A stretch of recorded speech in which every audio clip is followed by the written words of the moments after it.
এই কোরআনের বিষয়ে হুজুর অনেক সুন্দর আলোচনা করেছেন। এই কোরআন আমাদের প্রত্যেকের ঘরে ঘরে আছে না নাই বলেন? অবশ্যই আছে। রাসূলুল্লাহ সাল্লাল্লাহু আলাইহি ওয়াসাল্লাম এক হাদিসের মধ্যে বলেন, কিয়ামতের ময়দানে 5 শ্রেণীর মানুষকে জান্নাত খুব আকর্ষণ করবে, জান্নাত নিজেই তাদেরকে ডাকতে থাকবে। বলেন সুবহানাল্লাহ। 1 নাম্বার হচ্ছে ইন্নাল জান্নাতা তাশতাকু ইলা 5 নাফরিন তালিউল কুরআন।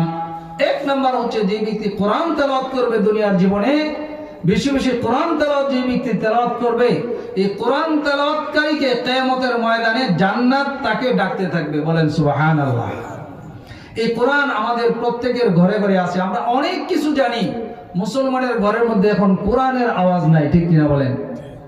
আগে ঘর থেকে বের হইলে সকাল বেলায় ঘরের ভিতরে মানুষের কোরআনের তেলাওয়াতের আওয়াজ শোনা যেত। এখন শুধু এই তেলাওয়াতটা মাদ্রাসা কেন্দ্রিক আছে, কোনো বাড়ি ঘরে সেই কোরআন তেলাওয়াত এখন আর নাই। মহিলারা কোরআন তেলাওয়াত করে না। মহিলারা ঘরের মধ্যে কোরআন তেলাওয়াত করলে যে বরকত হবে কাজে কর্মে, সেই বরকত এখন আর সেই ঘরে নাই। কোরআন তেলাওয়াত নাই। কোরআন আছে, কোরআন কিছুদিন পরে পরে মসজিদের মধ্যে এটা আপদ বিপদ মনে করে নিয়ে দিয়ে আসে। পড়ার উপযুক্ত নাই, ময়লা আবর্জনা হয়ে গেছে। এখন এই কোরআন কি করবে? এই বিপদ ঘরের মধ্যে নিয়ে, মসজিদ ঘরের মধ্যে নিয়ে দিয়ে আসে, ঠিক কিনা বলেন? কোরআন ঘরের মধ্যে এটা তেলাওয়াতের জিনিস। আল্লাহ পাক রব্বুল আলামিন বলেন, ইন্না হাযাল কুরআন ইয়াহদি লিল্লাতী হিয়া আকওয়াম ওয়া ইউবাশশিরুল মুমিনিনা আল্লাযীনা ইয়ামালুনাস সালিহাতি আন্না লাহুম আজরান কাবীরা। এই যে কোরআন, এই কোরআন মানুষকে সরল সঠিক একটা মজবুত পথের সন্ধান দেয়। বলেন সুবহানাল্লাহ। সেই সরল সঠিক মজবুত পথ কোনটা? সেটা হচ্ছে জান্নাতের পথ। সেটা কিসের পথ বলেন? জান্নাতের পথ। এই কোরআন আপনাকে জান্নাতের পথে পরিচালিত করবে। ইয়াহদি লিল্লাতী হিয়া আকওয়াম ওয়া ইউবাশশিরুল মুমিনিন আল্লাযীনা ইয়ামালুনাস সালিহাতি আন্না লাহুম আজরান কাবীরা। মুমিনদেরকে এই কোরআন সুসংবাদ দেয়। কি সুসংবাদ? জান্নাতের সুসংবাদ। আজরান কাবীরা, বড় পুরস্কারের সুসংবাদ দেন। সুবহানাল্লাহ। ওয়া আন্নাল্লাযীনা লা ইউমিনুনা বিল আখিরাতি আ'তাদনা লাহুম আযাবান আলীমা।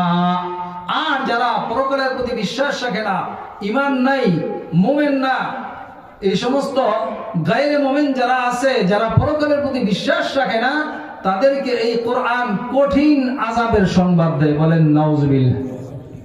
এই জন্য কোরআন আমাদের ঘরে যাদের আছে, আমরা নিজেরা কোরআন পড়ব, প্রত্যেকটা বাচ্চাদেরকে কোরআন শিক্ষা দিব। এই কোরআন আপনাকে সম্মানের উচ্চ আসনে বসায় দিবে। রাসূলুল্লাহ সাল্লাল্লাহু আলাইহি ওয়াসাল্লাম এক হাদিসের মধ্যে বলেন, কিয়ামতের ময়দানে এই কোরআন যিনি পড়বেন, কোরআন যিনি শিখবেন, এই কোরআন তেলাওয়াতকারীকে কিয়ামতের ময়দানে বলা হবে, ইকরা ওয়ারতাকি ওয়ারাত্তিল কামা কুনতা তুরাত্তিলু ফিদ দুনিয়া ফাইন্না মানজালাকা ইনদা আখির আয়াতিন তাকরাউহা।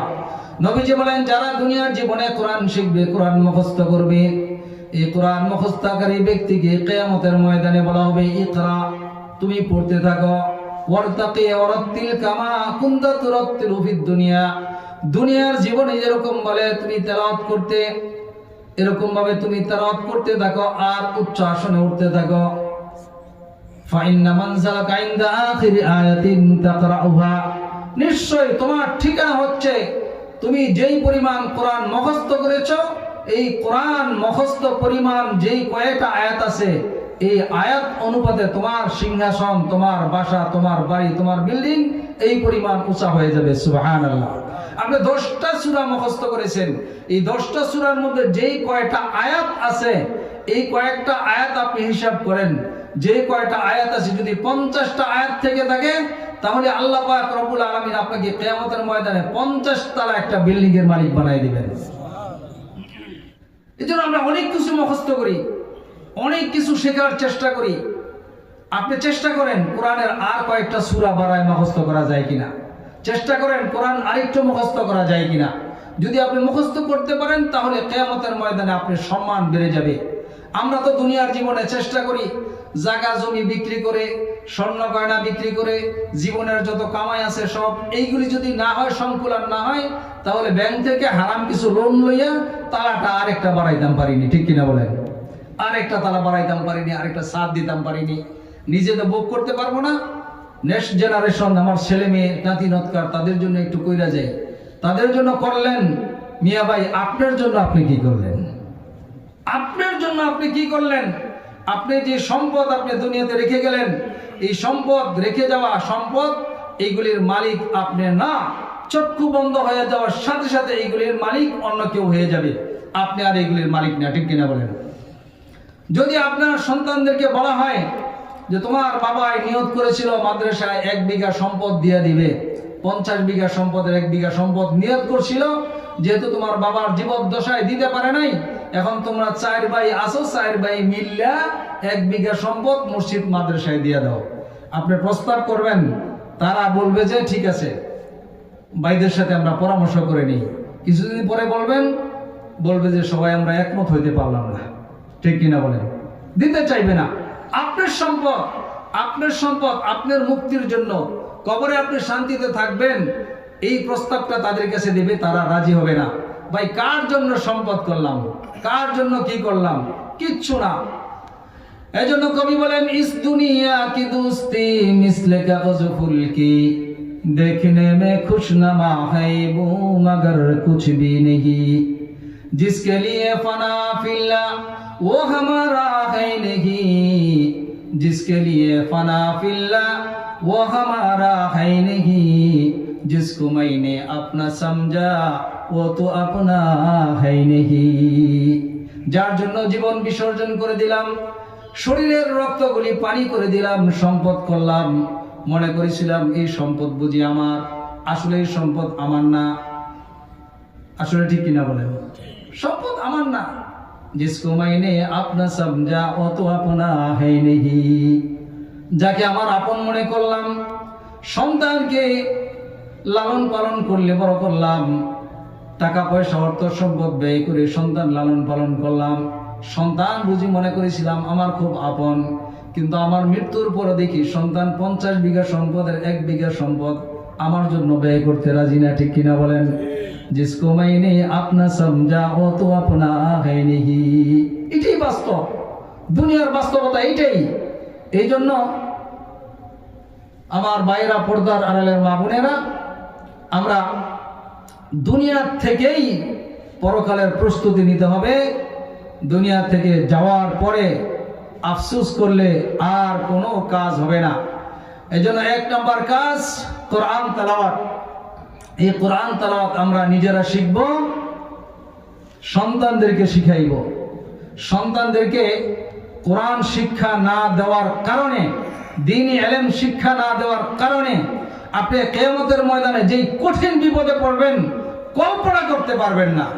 আল্লাহ পাক রব্বুল আলামিন বলেন, ইয়াউমা তুকাল্লাবু ওয়ুজুহুহুম ফিন নারি ইয়াকুলুনা ইয়া লাইতানা আতানা আল্লাহ ওয়া আতানা রাসূলা وقالوا ربنا إنا أطعنا سادتنا وكبراءنا فأضلونا السبيل ربنا آتهم ضعفين من العذاب والعنهم لعنا كبيرا। কিয়ামতের ময়দানে উলট পালট করে, অপদস্থ করে মানুষদেরকে জাহান্নামে যখন নিক্ষেপ করার সিদ্ধান্ত হবে আর নিক্ষেপ করতে থাকবে, তখন মানুষগুলি বলবে, ইয়া লাইতানা আতানা আল্লাহ ওয়া আতানা রাসূলা। আফসোস, দুনিয়ার জীবনে থেকে যদি আল্লাহ এবং আল্লাহর রাসূলের আনুগত্য করতাম, তাহলে আজকে এই কিয়ামতের ময়দানে কঠিন ভয়াবহ অবস্থার শিকার হতে হতো না, এই লাঞ্ছনা অপদস্থতার বেজ্জতির শিকার হতে হতো না। আফসোস করে বলবে, আতানা আল্লাহ, যদি আল্লাহর কথা মানতাম, ও আতানা রাসূল, রাসূলের কথা যদি মানতাম, তাহলে আজকে এই বিপদের সম্মুখীন হতে হতো না। তারপরে তারা বলবে, ওয়াকালু রব্বানা ইন্না আতানা সাদাতানা ওয়া কুবারানা ফাআদাল্লুনা সাবিলা। আল্লাহর কাছে ফরিয়াদ করে বলবে, আমাদের রব, ইন্না আতানা সাদাতানা, দুনিয়ার জীবনে আমরা আমাদের নেতা নেত্রীর অনুসরণ করেছিলাম, তাদের কথা মেনেছিলাম, তাদের আনুগত্য করেছিলাম। এই নেতা নেত্রীর একটা ব্যাখ্যা হচ্ছে বাবা এবং মা। নেতা নেত্রীর ব্যাখ্যা কি বলেন? বাবা মা। সন্তান কার আনুগত্য করে, কার তত্ত্বাবধানে চলে?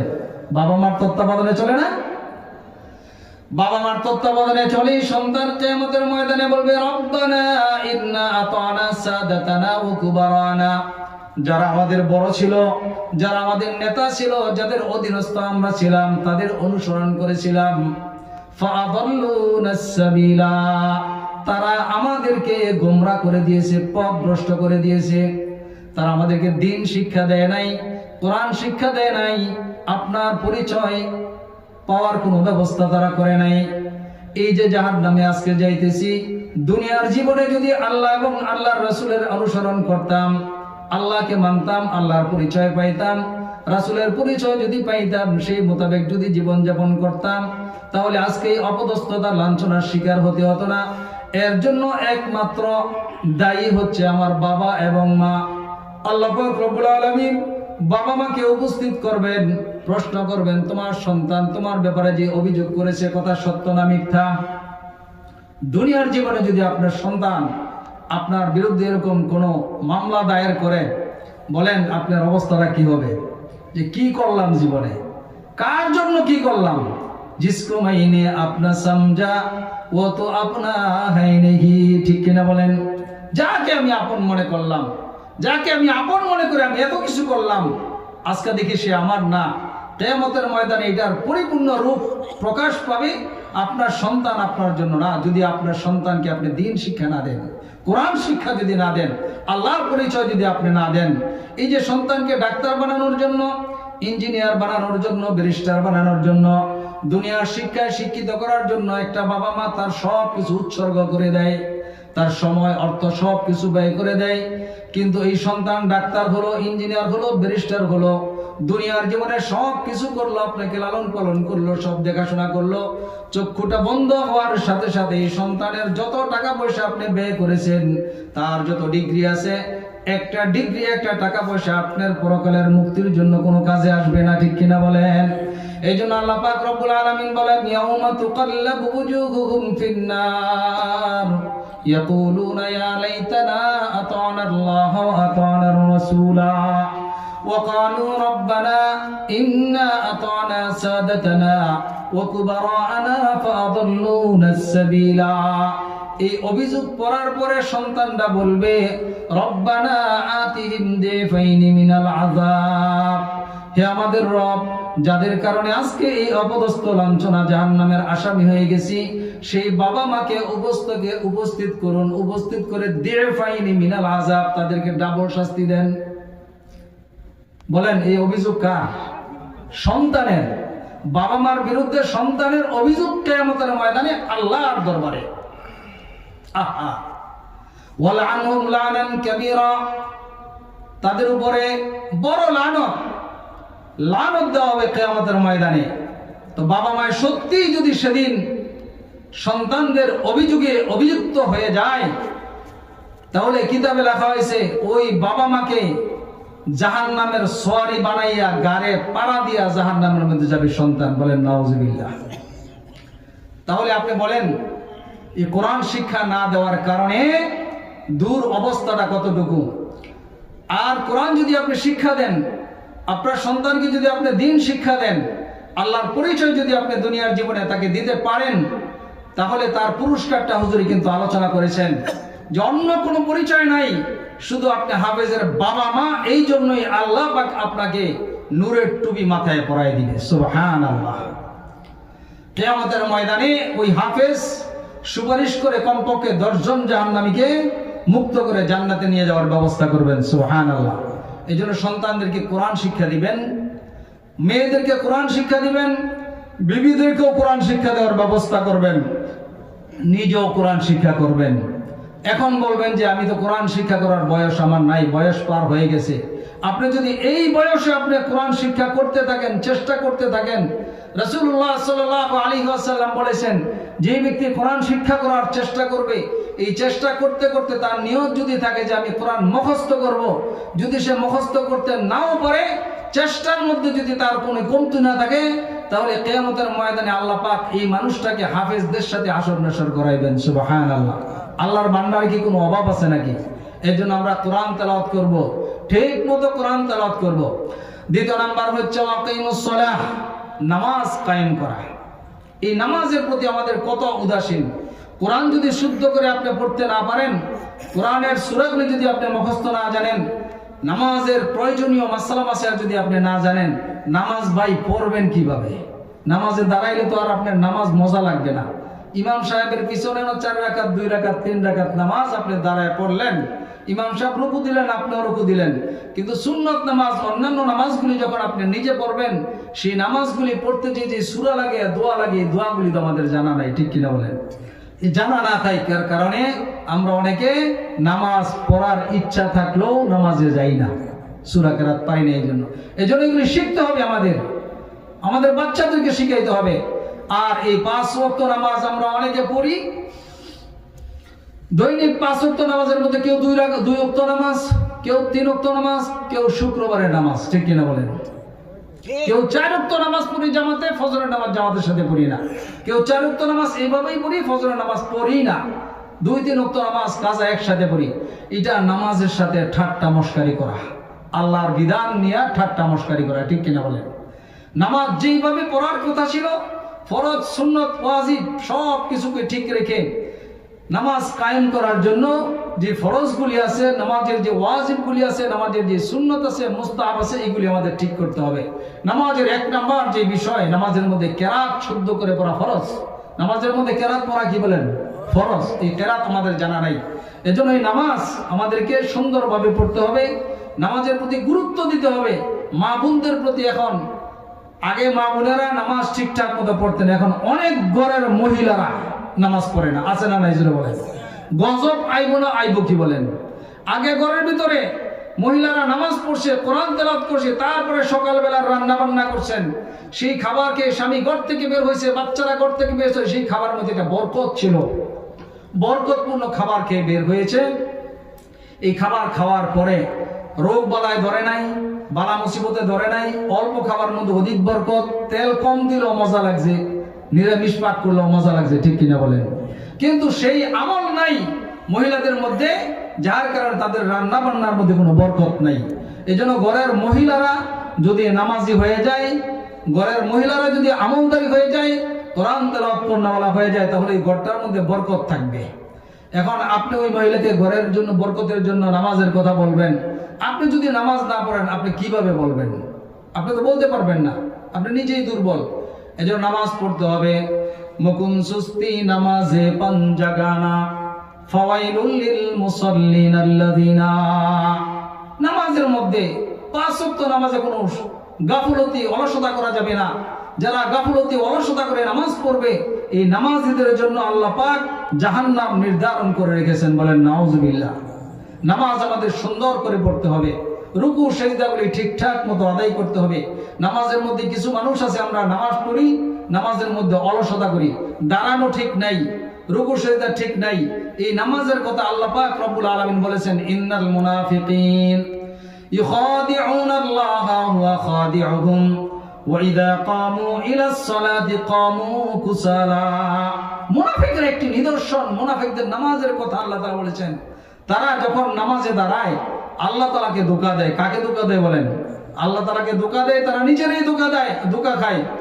ওয়াইদা কামু ইলাস সালাতি কামু কুসালা, যখন তারা নামাজের মধ্যে দাঁড়ায় তাহলে কাসলান অলসতা ভাব নিয়ে নামাজে দাঁড়ায়, নামাজের কাতা সোজা করে না, যেভাবে দাঁড়ানো দরকার সেইভাবে দাঁড়ায় না, রুকুর মধ্যে যেভাবে যাওয়ার দরকার রুকুর মধ্যে সেইভাবে যায় না, রুকুর তাসবিহগুলি ঠিক মতো পড়ে না, সিজদার মধ্যে যেভাবে যাওয়ার দরকার সুন্নত তরিকা মতো সিজদা করে না, অলসতা ভাব নিয়ে খামখেয়াল মনা ভাব নিয়ে নামাজ আদায় করে, এরকম মুসল্লি আছে না নাই জোরে বলেন? আল্লাহ পাক বলেন তারা হচ্ছে মুনাফিক। তারা কি বলেন? মুনাফিক। এই জন্য নামাজগুলি সুন্দরভাবে পড়তে হবে, নামাজের মধ্যে একাগ্রতার সাথে নামাজ পড়তে হবে। নামাজের আগে আমার যে জিনিসটার দরকার সেটা হচ্ছে আমার পাক পবিত্রতা। কি দরকার বলেন? পাক পবিত্রতার দরকার। এই পাক পবিত্রতা সম্পর্কে আমরা অনেকে জানি না। বয়স শেষ করে দিছি ইবাদত করতে করতে, নামাজ পড়তে পড়তে। প্রস্রাব করে কিভাবে পবিত্রতা অর্জন করতে হবে, পায়খানা করে কিভাবে পবিত্রতা অর্জন করতে হবে, 7-8টা সন্তানের বাবা হয়ে গেছি, গোসল ফরজ হলে কিভাবে গোসলটা করতে হবে সেই এলেম আমার কাছে নাই, ঠিক কিনা বলেন? গোসল যদি ফরজ হয়ে যায়, গোসলের ফরজগুলি যদি ঠিক মতো আদায় না করে গোসল করি, এই গোসল দিয়া ওযু দিয়া যদি নামাজ পড়ি, সারাদিন নামাজ পড়লেও এক ওয়াক্ত নামাজ কবুল হবে না, ঠিক কিনা বলেন? এই জন্য রাসূলুল্লাহ সাল্লাল্লাহু আলাইহি ওয়াসাল্লাম বলেছেন, আত-তুহুরু শাতরুল ঈমান, পবিত্রতা হচ্ছে ঈমানের অর্ধেক। পবিত্রতা কি? ঈমানের অর্ধেক। আপনার মধ্যে যদি পবিত্রতা না থাকে তাহলে ঈমানের মধ্যে আপনার কমতি আছে। এজন্য পবিত্রতা অর্জন করতে হবে, পবিত্রতা সুন্দরভাবে অর্জন করতে হবে, শিখতে হবে। গোসলের ফরজ, ওযুর ফরজ এগুলি জেনে বুঝে তারপরে পবিত্রতা অর্জন করে তারপরে নামাজে দাঁড়াইতে হবে। তারপরে রাসূল বলেন, আলহামদুলিল্লাহি তামলাউল মিজান। এই হাদিসের দ্বিতীয় কথা হচ্ছে, মানুষ যখন আল্লাহ তাআলার প্রশংসা গায়, আলহামদুলিল্লাহ বলে, তখন তার এই আলহামদুলিল্লাহর সওয়াবটা মিজানের একটা পাল্লা ভরপুর হয়ে যায়। আমরা যখন আলহামদুলিল্লাহ বলি, এই আলহামদুলিল্লাহর যে সওয়াব আছে, মিজানের পাল্লা কয়টা বলেন? 2টা। একটা পাল্লা আলহামদুলিল্লাহর সওয়াব দ্বারা আল্লাহ পাক পরিপূর্ণ করে দেন। তারপরে বলেন, সুবহানাল্লাহি ওয়াল হামদুলিল্লাহি তামলাআন আও তামলাউ মা বাইনাস সামাওয়াতি ওয়াল আরদ। মানুষ যখন সুবহানাল্লাহ পড়ে, আলহামদুলিল্লাহ পড়ে, তাহলে মিজানের 2টা পাল্লা অথবা আকাশ এবং জমিনের যে ফাঁকা জায়গাটা আছে, সেই ফাঁকা জায়গাটাকে আল্লাহ তাআলা নাকি দ্বারা পূর্ণ করে দেন। সুবহানাল্লাহ আলহামদুলিল্লাহ, এই তাসবিহটা যখন পড়ে মানুষ, তাহলে এই সওয়াব আল্লাহ পাক তাকে দান করেন। তারপরে নবীজি বলেন, আস-সালাতু নূরুন, মানুষ যখন নামাজ পড়ে, এই নামাজটা তার জন্য নূর হয়ে যায়। নূর মানে আলো। যারা নামাজ পড়বে, এই নামাজ তার জন্য কিয়ামতের ময়দানে নূর হবে। আল্লাহ পাক রব্বুল আলামিন জান্নাতের সামনে যখন ফুলসেরাতের ফুল ফিটিং করবেন, স্থাপন করবেন, এই ফুলসেরাতের ফুলটা থাকবে ঘোর অন্ধকার, সেখানে আপনি আলো লাগবে চলতে, সেই আলোটা হচ্ছে নামাজ, সেই আলোটা হচ্ছে ইবাদত। আস-সালাতু নূরুন, নামাজ যারা দুনিয়াতে পড়বে, নামাজ যারা কায়েম করবে, নামাজের পাবন্দি যারা করবে, নামাজের মধ্যে যারা খুশু একসুর সাথে আল্লাহর জন্য নামাজ পড়বে, এই নামাজটা কাল কিয়ামতের ময়দানে বান্দা ফুলসিরাতের পুল পার হওয়ার জন্য তার কাছে আলো হিসাবে উপস্থিত হবে। সুবহানাল্লাহ। এই জন্য নামাজ পড়তে হবে, নামাজ 5 ওয়াক্ত নামাজ গুরুত্ব সহকারে পড়তে হবে। অন্য এক হাদিসে রাসূলুল্লাহ সাল্লাল্লাহু আলাইহি ওয়াসাল্লাম, আব্দুল্লাহ ইবনে ওমর রাদিয়াল্লাহু তাআলা আনহু থেকে হাদিস, তিনি বলতেছেন, যাকারাস সালাতা ইয়াওমান, নবীজি একদিন নামাজের আলোচনা করেছেন। কিসের আলোচনা? নামাজের আলোচনা করেছেন। নামাজের আলোচনা করার পর নবীজি বলেন, মান হাফাযা আলাইহা কানাত লাহু নূরান ওয়া বুরহানান ওয়া নাজাতান ইয়াওমাল কিয়ামাহ। মান হাফাযা আলাইহা, যে ব্যক্তি এই নামাজকে হেফাজত করবে, নামাজের হেফাজত করবে। নামাজের হেফাজত হচ্ছে যথা সময় 5 ওয়াক্ত নামাজ পড়া, ফরজগুলি সঠিকভাবে আদায় করা, ওয়াজিবগুলি সঠিকভাবে আদায় করা, সুন্নত আদায় করা, নফলগুলি আদায় করা। এই নামাজের হেফাজত যারা করবে, আল্লাহর হাবিব বলেন কিয়ামতের ময়দানে এই নামাজটা তার জন্য কানাত লাহু নূরান ওয়া বুরহানান, তার জন্য আলো হবে এবং তার জন্য দলিল হয়ে যাবে। ওয়া নাজাতান ইয়াওমাল কিয়ামাহ, কিয়ামতের কঠিন আযাব থেকে মুক্তি পাওয়ার জন্য এই নামাজটা তার জন্য একটা সনদ হয়ে যাবে।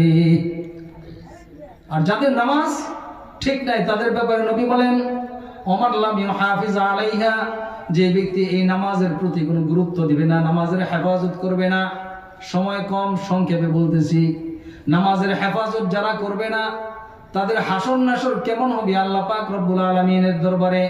রাসূল সাল্লাল্লাহু আলাইহি ওয়াসাল্লাম বলেন, কানা লাহু ইয়াউমাল কিয়ামাতি, কিয়ামতের ময়দানে তার হাসরটা হবে মা হামান ওয়া কারুন ওয়া ফিরআউন ওয়া উবাই ইবনে খালফ, 4 জন কুখ্যাত নিকৃষ্ট অপদার্থ মানুষের নাম নিয়ে রাসূল সাল্লাল্লাহু আলাইহি ওয়াসাল্লাম বলেছেন, এই অপদার্থদের সাথে যারা দুনিয়ার মধ্যে বেনামাজি থাকবে তাদের হাসর নাসর হবে। বলেন নাউজুবিল্লাহ। এই জন্য নামাজের ব্যাপারে খুব গুরুত্ব।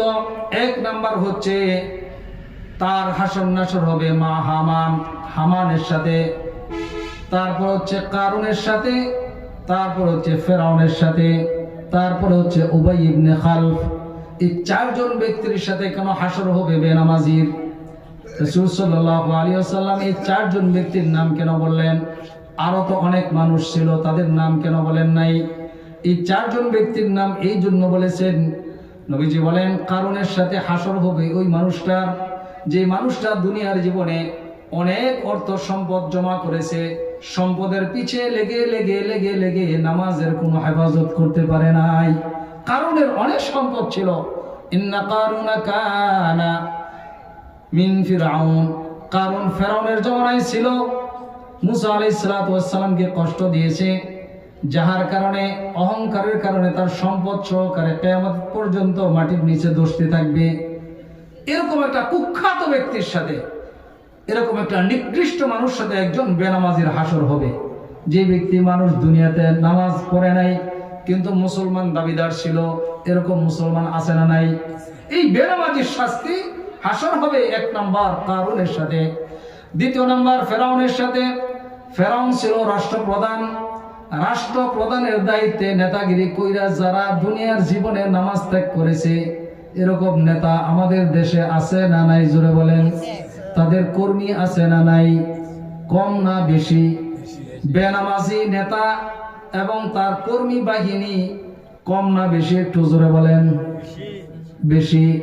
কিন্তু রাসূল সাল্লাল্লাহু আলাইহি ওয়াসাল্লাম বলতেছেন, যে মানুষ নেতাগিরি করে রাষ্ট্রের বিভিন্ন দায় দায়িত্বে থেকে, রাষ্ট্রীয় প্রধান যারা আছে, এই নেতাগিরি করে যারা নামাজ ত্যাগ করেছে, কিয়ামতের ময়দানে ওই বেনামাজি নেতার হাসর হবে ফেরাউনের সাথে। বলেন, ফেরাউন কি জাহান্নামে যাবে নাকি জান্নাতে? দুনিয়ার জীবনে কোনো মানুষ, কোনো হিন্দু, ইহুদি, খ্রিস্টান কারো নাম ফেরাউন রাখতে চায় না। রাখে? বলছেন রাখে না। কারণ সবাই জানে ফেরাউন একটা নিকৃষ্ট ব্যক্তি, কারুন একটা নিকৃষ্ট ব্যক্তি। এই নিকৃষ্ট ব্যক্তির সাথে বেনামাজির হাসর হবে। তাহলে 3 নাম্বার হচ্ছে হামানের সাথে। হামান ছিল সরকারের উজির। এই সরকারি দায় দায়িত্ব পালন করে, চাকরি করে যারা সরকারের বিভিন্ন দায়িত্ব পালন করে যারা নামাজ পড়ে না, নামাজের হেফাজত করে না, আল্লাহর হাবিব বলেন ওই মানুষটার হাসর হবে কাল কিয়ামতের ময়দানে হামানের সাথে। উবাই ইবনে খালফ বিশাল ব্যবসা ছিল, বিজনেস ছিল, সম্পদের মালিক ছিল। রাসূল সাল্লাল্লাহু আলাইহি ওয়াসাল্লামের জমানায় ইসলামের গুরুতর শত্রু ছিল, কষ্ট দিত নবীজিকে, সাহাবায়ে কিরামদেরকে। আল্লাহর হাবিব বলেন যে মানুষটা ব্যবসা বাণিজ্যের কারণে, ব্যবসা বাণিজ্য করতে গিয়ে নামাজের হেফাজত করতে পারে নাই, কিয়ামতের ময়দানে ওই মানুষটার হাসর হবে উবাই ইবনে খালফের সাথে। তাহলে আমরা একটু চিন্তা করি, যত দূর মাইকের আওয়াজ যাইতেছে, মা বোনেরা সহকারে, আমার ভাইরা যারা আছি, মুরব্বী বাবারা, আমরা একটু চিন্তা করি যে নামাজের ব্যাপারে আমাদের কাছে গুরুত্ব কতটুকু আছে, নামাজের গুরুত্ব আমাদের কতটুকু আছে, নামাজের হেফাজত আমরা কতটুকু করতেছি, এই ব্যাপারে আমাদের কোনো কষ্ট নাই। আর একজন মাদ্রাসার ছাত্র, মাদ্রাসার হুজুর বা লেবাসদারি কোনো মানুষ নামাজের সময় যদি নামাজ না পড়ে বা কোনো দুষ্টামি করে, তাহলে এর জন্য আমরা কান খাড়া করি। কি এর মাদ্রাসা পড়াস, কি এর হুজুর হইছস, নামাজ পড়াস না, নামাজের নিজের নামাজের ঠিক নাই, ঠিক কিনা বলেন? এই জন্য কিয়ামতের ময়দানে প্রত্যেকটা মানুষকে যা যা নিজের হিসাব দিতে হবে। ওয়ালা ইয়াসআলু আন যুনুবিহিমুল মুজরিমুন। আল্লাহ পাক রব্বুল আলামিন মুজরিম যারা আছে, অপরাধী যারা আছে, তাদের অনেকের অপরাধ সম্পর্কে প্রশ্ন করবে না। কিয়ামতের ময়দানে কেউ কারো বোঝা বহন করবে না। পাপের শাস্তি, একজনের পাপের বোঝা আরেকজনে বহন করবে না। এই জন্য আমরা নিজেরা সতর্ক হয়ে যাই। তাহলে এটা কয় নাম্বার হলো নামাজের কথা? 2 নাম্বার। 1 নাম্বার কোরআন তেলাওয়াত, 2 নাম্বার হচ্ছে নামাজ। তো এই নামাজের ব্যাপারে রাসূল সাল্লাল্লাহু আলাইহি ওয়াসাল্লাম বলেন, যে ব্যক্তি নামাজের হেফাজত করবে, কিয়ামতের ময়দানে এই নামাজটা তার জন্য ফুলসিরাতের পুল পার হওয়ার জন্য এবং সর্বত্র সব জায়গায় নূর, আলো হিসাবে আল্লাহ পাক রব্বুল আলামিন তাকে দান করবেন। এজন্য নামাজের গুরুত্ব আমাদের থাকতে হবে। আর জাহান্নামের আযাব থেকে মুক্তির জন্য এই নামাজ একটা সনদ, দলিল হিসাবে হয়ে যাবে। আর যারা নামাজের হেফাজত করবে না, নামাজের হেফাজত বলতে কি? নামাজের হেফাজত সময় মতো নামাজ পড়বে না, ফরজ, ওয়াজিব, সুন্নত, মুস্তাহাবের কোনো ধার ধারবে না, যেমনি মনে চায় সেইভাবে। কিছুদিন আগে এক মসজিদে নামাজ পড়লাম, উনি রুকুতে যায় এবং সিজদায় যান, মানে আমি রুকু দিতে দিতে উনি, আমি 1 রাকাত নামাজ পড়তে পড়তে 4 রাকাত নামাজ পড়ে চলে আসছেন। তো আমার চোখের সামনে, তো আমি ওনাকে বললাম, ভদ্র মানুষ, যে ভাইজান নামাজের রুকু এবং সিজদার মধ্যে দেরি করা হচ্ছে ওয়াজিব, আর তাসবিহ কমপক্ষে আকাল্লুল মিকদার সালাসুন, 3 বার কমপক্ষে নামাজের তাসবিহ পড়তে হবে রুকু সিজদায়। এত হাদিস কয় না, একবার পড়লেই চলে। একবার পড়লেই চলে। এরকম কিছু মানুষ আছে যারা নামাজ পড়ে কিন্তু নামাজের কোনো গুরুত্ব, নামাজের কোনো আহমিয়ত তাদের মধ্যে নাই। এজন্য রাসূল সাল্লাল্লাহু আলাইহি ওয়াসাল্লামকে আল্লাহ পাক রব্বুল আলামিন বলেছেন, ওয়াসজুদ ওয়াকতারিব, সিজদার মাধ্যমে নৈকট্যতা অর্জন করো, সিজদার মাধ্যমে আমার নৈকট্য লাভ করো। মানুষ যত বেশি সিজদা দিবে তত বেশি আল্লাহর নৈকট্য অর্জন করতে পারবে। এর জন্য আমরা 5 ওয়াক্ত নামাজ সময় মতো গুরুত্ব সহকারে আহমিয়তের সাথে নামাজের হেফাজত করবো তো ইনশাআল্লাহ। আল্লাহ পাক আমাদেরকে তৌফিক দান করুন, যারা বলেন আমিন। রাসূলুল্লাহ সাল্লাল্লাহু আলাইহি ওয়াসাল্লাম আরো কিছু নামাজের কথা বলেছেন। এক হাদিসে রাসূল সাল্লাল্লাহু আলাইহি ওয়াসাল্লাম বলেন, কিয়ামতের ময়দান যখন কায়েম হয়ে যাবে, সেই কিয়ামতের ময়দানে আল্লাহ পাক রব্বুল আলামিনের পক্ষ থেকে একজন ঘোষক ঘোষণা করবেন, যারা দুনিয়ার জীবনে আরামের ঘুম ত্যাগ করে, রাত্রের বিছানা ত্যাগ করে নামাজে দাঁড়াইতেন, অর্থাৎ তাহাজ্জুদের নামাজ পড়তেন, ওই সমস্ত মানুষদেরকে ডাক দিবেন। বলেন সুবহানাল্লাহ। তাদেরকে ডাক দেওয়ার পর আল্লাহ তাআলা বলেন, তাতাজাফা জুনুবুহুম আনিল মাদাজি'i ইয়াদউনা রাব্বাহুম খাওফান ওয়া তামাআ। কিয়ামতের ময়দানে তাদেরকে ডাকা হবে যারা দুনিয়ার জীবনে আরামের বিছানা ত্যাগ করে আল্লাহর ভয়ে নামাজে দাঁড়ায় যেত, খাওফান ওয়া তামাআ, ভয় এবং আশা নিয়ে যারা নামাজে দাঁড়ায় যেত, তাদেরকে আল্লাহ পাক রব্বুল আলামিন কিয়ামতের ময়দানে ডাক দিবেন। ডাক দেওয়ার পরে ছোট্ট একটি জামাত উপস্থিত হবে। এই ছোট্ট জামাতটাকে আল্লাহ পাক রব্বুল আলামিন জান্নাতে পৌঁছে দেওয়ার পর বাকি মানুষগুলোর হিসাব নিকাশ শুরু হবে। সুবহানাল্লাহ। এই জন্য রাত্রে বেলায় একটু উঠে আমরা আল্লাহর দরবারে একটু দাঁড়াইয়া নামাজ পড়ার চেষ্টা করি। 2-4 রাকাত তাহাজ্জুদের নামাজ। ভোর রাত্রে উঠে চোখের পানি ফেলি। চোখের পানির এত দাম আমার ভাইয়েরা, দুনিয়ার জীবনে যারা বেশি বেশি কাঁদবে জাহান্নামের ভয়ে, আল্লাহ পাক রব্বুল আলামিন কিয়ামতের ময়দানে তাদেরকে কান্না থেকে হেফাজত করবেন। নবীজি বলেন, যে মানুষটা দুনিয়ার জীবনে একবার জাহান্নামের ভয়ে আল্লাহর দরবারে উপস্থিত হবে, এই চিন্তা ভাবনা করে জাহান্নামের ভয়ে 1 ফোঁটা চোখের পানি ফেলল, আল্লাহ পাক রব্বুল আলামিন তার জন্য ওই চোখের পানির ফোঁটাটা জাহান্নাম থেকে মুক্তি পাওয়ার একটা সনদ তৈরি করে দিবেন। বলেন সুবহানাল্লাহ। তার জন্য জান্নাত জাহান্নাম হারাম করে দিবেন।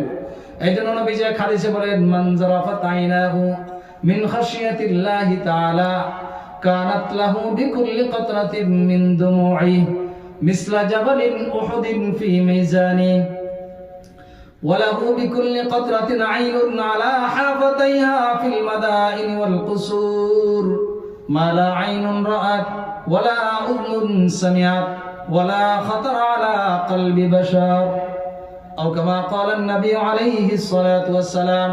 আমার ভাইরা, কি সুসংবাদ চোখের পানির।